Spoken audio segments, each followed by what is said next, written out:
Alright, what's up kids? Welcome to episode 4 of the Triple Stick Shooter Podcast. A twice-a-week independent podcast focusing on gaming, Persona, music, various things that happen in my everyday ordinary life, professional wrestling, cat ghosts, and other stuff. My name is Chris. Thank you so much for supporting the show. This is going to be a good episode.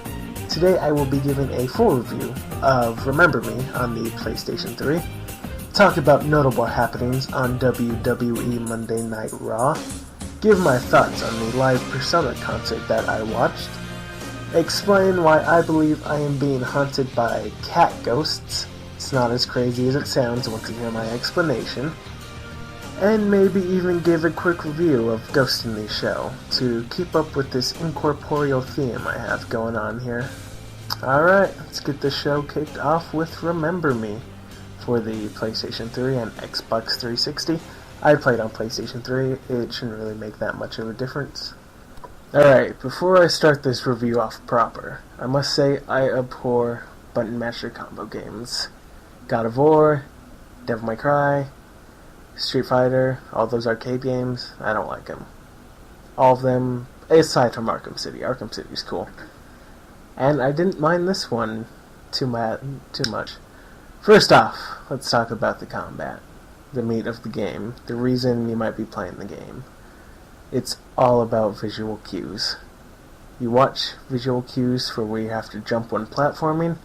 You watch visual cues to know when to dodge in a battle. And you watch visual cues to know when to shoot your Barrett-like arm cannon thingy. And I gotta say, I love me some visual cues. It makes everything so much less frustrating. There's quite a bit of platforming, and while it is not as challenging as something like Uncharted, if it weren't for those visual cues, I'd be guessing on where to go way more than I would like. And in combat, knowing where to shoot is so essential. Especially for the battles where you have to shoot the floodlights. It gives you the cues on where they are so you don't have to guess at all. And knowing when an enemy is a second away from getting the advantage on you swings the pace of the battle in your direction. There are times when it is nearly unavoidable because you're focusing on 4 other enemies who won't die. Even after you kick and punch them 10 times in a row. That's for later in the review. But for the most part, it works. Okay, real quick, I have to interrupt the podcast. Late breaking news. It's 1:18 a.m. I'm editing. I'm up late. I probably should be sleeping. Anyway, Persona 5 teaser trailer just dropped. It didn't show any combat. It showed the main character and the setting, and it looks amazing. Holy crap. Oh my gosh. I can't wait. Cross-gen, PlayStation 3 and PlayStation 4. I don't know what to get it for. Probably PlayStation 3. It'll probably be cheaper. But yeah, Persona 5 teaser trailer. Not scheduled. I didn't even know it was coming out. Alright, now back to your regularly scheduled programming. Already in session. So, all in all, combat for the most part, pretty good. I'll get to the negatives once I finish the positives. Now, the place where this game really shines is the setting. It is the year 2084, and you are in, I guess, dystopia, Neo-Paris, I'm not sure. You know what, yeah, I'll call it a dystopia, mainly because of the government oppressiveness, and also the fact that the police in the game are not state-sponsored, they're private mercenary forces as the police, so that's never a good sign. You don't want mercenary as the police. It's giving them ideas. Alright, going off topic. Anyway, this is the place where the game shines. It is definitely style over substance. It looks pretty. The city is just gorgeous when you're up in the middle class, higher class sections of the game, and it just gets dark and janky when you're in the slums, which is hauntingly beautiful in itself and showing how completely disproportionate the social classes are. Huge gap between the two. I'll be honest, I'm playing it on a 27-inch CRT TV, 480p, obviously. It still looks pretty, so take that with what you will. I can't really give it an HD review in full faith, because I'm not playing it in HD. So all in all, setting is pretty, and it's magnificent, and I want to go visit there once they get all the social class stuff fixed. Alright, on to negatives. You kick and punch and kick and punch and kick and punch the entire game. It's not a bad combat system, it's a boring, repetitive combat system. Main thing is, the enemies don't go down easy. I'm playing on the easiest setting, and if I'm having trouble making these guys go down after 10 punches, something's wrong. And then there are also enemies who cling to the walls and jump at you while you're facing off against 3 guys already, and that's just an extra challenge that's not very fun. And then there's the invisible things. The invisible things wouldn't be so bad if it weren't for the damn things leaping off the walls attacking you. I actually like the invisible fights, having to hit the floodlights, that was fun. But the leaping off the walls was just aggravating, irritating. Don't do it in games, it's ridiculous. There's already so much on the screen that you can't focus. So in all, pretty good game. I'm probably saying that because I got it off PlayStation Plus. So if you have PlayStation Plus and you grab this game and you haven't played it yet, I recommend it just because it's there. I think it's like $15 at GameStop. I can't really condone you spending more than $15 on this game. It's fun, but that's pretty much the maximum you should ever pay for this game, since it's already, I think, a year and a half old right now. Maybe just a year old. Either way, don't spend more than $15 on this game. For playing it on PlayStation Plus, I give it a solid 1 Batista thumbs up, so check it out if you can. Alright, next topic. WWE Monday Night Raw. Well, I definitely watched it. I can tell you it happened. I can't really remember what happened because it sucks so much. This episode was really, really bad. I can't pinpoint one specific thing making it bad, just the entire way through. The one shining point was Goldust and Stardust going completely psycho on the Usos. That's always great to see. They are probably the biggest fan favorites right now, which is funny to see. I can't really think of anything else I want to talk about. This podcast is all about the positives, for the most part. So if something's really negative, I'm not even going to give it my attention. Like, if you watch Raw, you know what I'm talking about. And at least one of you watch Raw. You know who you are. So yeah, I give the Goldust Stardust segment 2 Batista thumbs up. It was a great segment. Alright, that's all I have to say about Raw. It sucked. It doesn't even get a rating. So don't watch Raw. If you have the WWE Network, or if you're one of the ones who have access to my WWE Network, which is quite a few of you, you should definitely check out Nitro. They're starting to put Nitro on there. The first episode is currently going on as I'm recording this. It should be up for replay as soon as it finishes. It'll be interesting. I caught like a minute of it. I saw Lex Luger when he defected. I haven't seen the first episode of Nitro all the way through, but it looks pretty good, so if I do happen to watch it, I'll give it a review next podcast. Because, let's face it, you'd probably rather hear about Nitro than TNA. Unless Samoa Joe's on TNA, then I'll talk about it. But other than that, it'll be Nitro instead of TNA next episode. Alright, now on to the topic that you've probably been waiting for. Cat ghosts. I really swear I am being haunted by cat ghosts here. Real quick backstory. Where I am currently staying, I believe 3 cats lived here for the duration of their lives.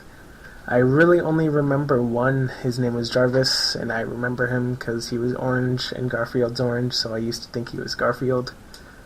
Yeah, it made sense to me. Shut up. Anyway, I think he might have scratched me once. That's on point. So, at night here, there are some weird sounds. I hear doors closing. I hear footsteps out in the hallways. I went to the bathroom the other night. I closed the door. As soon as the door closes, footsteps in the hallway. I open the door, nothing's there. My conclusion, cat ghosts. Don't believe me? There's cats screeching outside, and I don't see a single cat. I heard them. I looked out the window. Nothing. I tell you, man, Jarvis is still lurking around here somewhere. I think they're just hunting me for fun. They haven't attacked me yet, which is good. If they attack me, I'll probably get my dog over here. She's a certified ghost buster. Well, I mean, I certified her for ghost busting. Specifically, ghost busting of the cat variety. So if I do get attacked, then I know who I'm gonna call. Seriously, there are cat ghosts here. I wish I were making this up.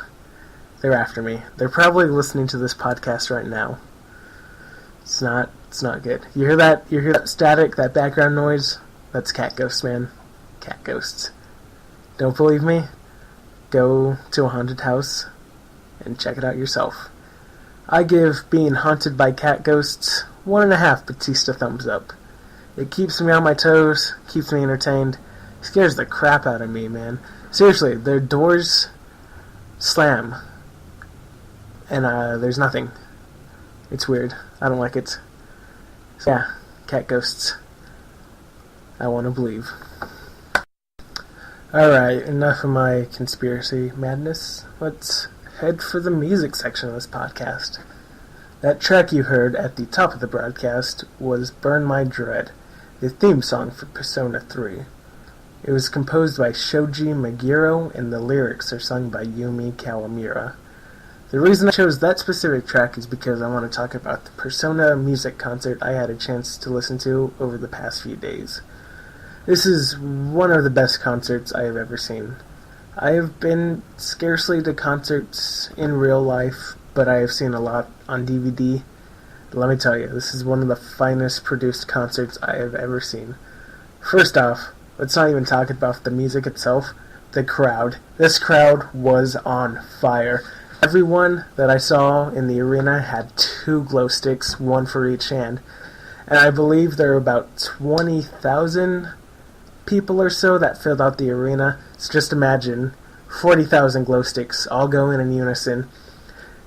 Whether it was a slow track, like the instrumental ballad I'll Face Myself, where the crowd was waving the glow sticks like lighters, or more rockin' tunes like Pursuing My True Self and Reach Out to the Truth, where the crowd was just going crazy and rocking the whole place. It was fantastic to see.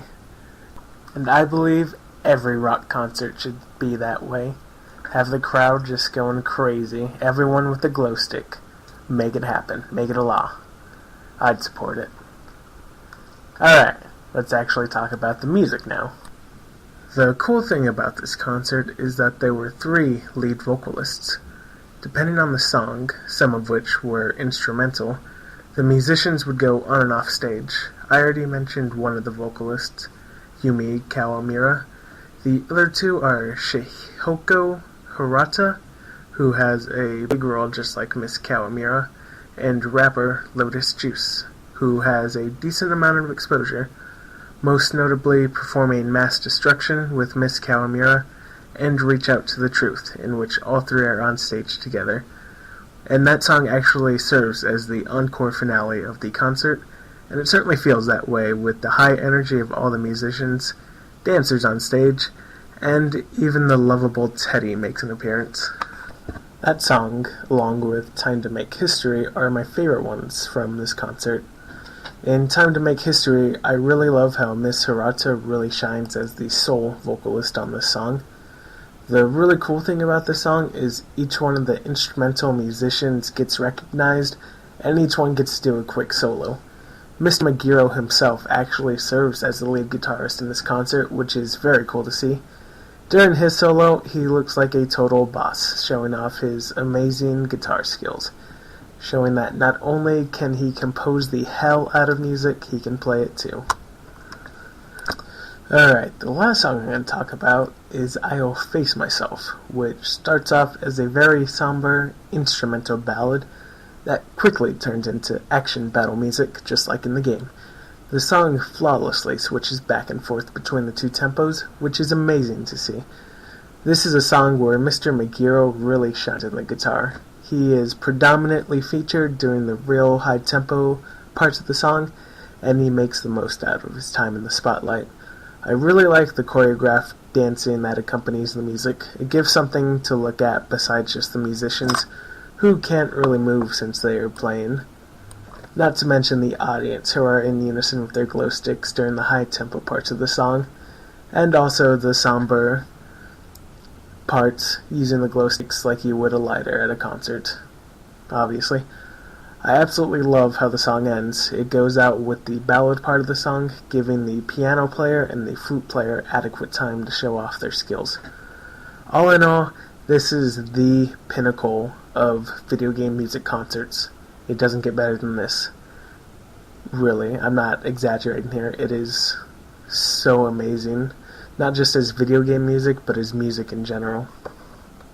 There have been quite a few professional Persona concerts with pretty much the same key personnel, but this one, which is the Mayonaka TV 2012 Live, it's the absolute best that I've heard, in my opinion. Go check it out if you can. I give it 2 really big Batista thumbs up. It's excellent. One more album I want to talk about real quick. It's a preview for the next episode. Appleseed Cast's latest album, Illumination Ritual.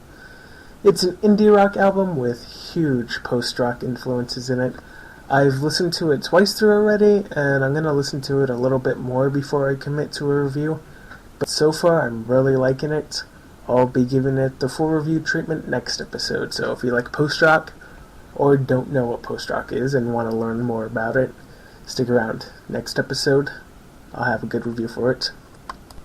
Alright, let's switch over to movies. I watched Ghost in the Shell for the 100th time the other night, and no, that is not an exaggeration. It's the best movie ever.